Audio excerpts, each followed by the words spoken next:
آج ہم آپ سے 5 روحانی مشاہدات شیئر کریں گے۔ اس سے پہلے کہ آپ نے ہمارا چینل سبسکرائب نہیں کیا تو سبسکرائب کر لیں تاکہ نئی آنے والی ویڈیو آپ کو بر وقت مل سکے۔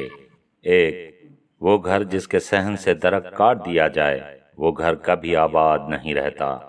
آپ جب بھی کسی کے گھر کو اجڑتا دیکھیں آپ تحقیق کر کے دیکھ لیں اس گھر کی بربادی درخت کاٹنے سے شروع ہوئی ہوگی۔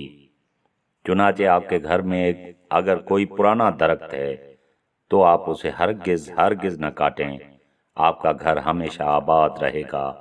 یہ وہ حقیقت ہے جس کی وجہ سے اولیاء کرام پوری زندگی درخت لگاتے اور درختوں کی حفاظت کرتے رہے۔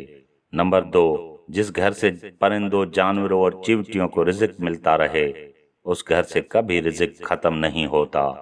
آپ تجربہ کر لیں، آپ پرندوں، بلیوں، کتوں اور چیونٹیوں کو کھانا، دانا اور پانی ڈالنا شروع کر دیں، آپ کے گھر کا کچن بند نہیں ہوگا، آپ پر رزق کے دروازے کھلے رہیں گے۔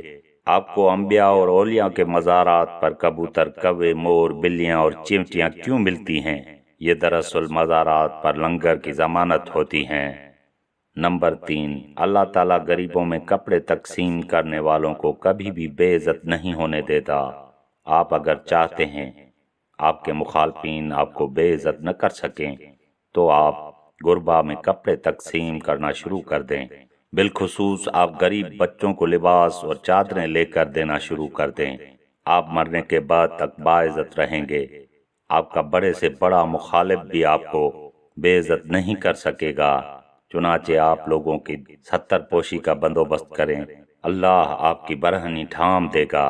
نمبر 4، آپ اگر اپنی راہ سے بھٹکے ہوئے اولاد کو راہ پر لانا چاہتے ہیں تو آپ غریب بچوں کی شادیاں کرا دیں، آپ کی اولاد نیک ہو جائے گی۔ آپ تجربہ کر کے دیکھ لیں، آپ غریب بچوں کی شادی کرائیں، آپ انہیں گھروں میں آباد کرائیں، آپ کی اپنی اولاد پر اس کے اثرات دیکھیں گے اور یہ اثرات آپ کو حیران کر دیں گے۔ نمبر 5، آپ اگر اپنی زندگی میں شکر اور اطمینان لانا چاہتے ہیں تو آپ لوگوں کو کھانا کھلانا شروع کر دیں، آپ کا دل اطمینان کی نعمت سے مالا مال ہو جائے گا۔ آپ کو اولیاء کرام کی ذات میں اطمینان نظر آتا ہے، یہ اطمینان تواضع کی دین ہے۔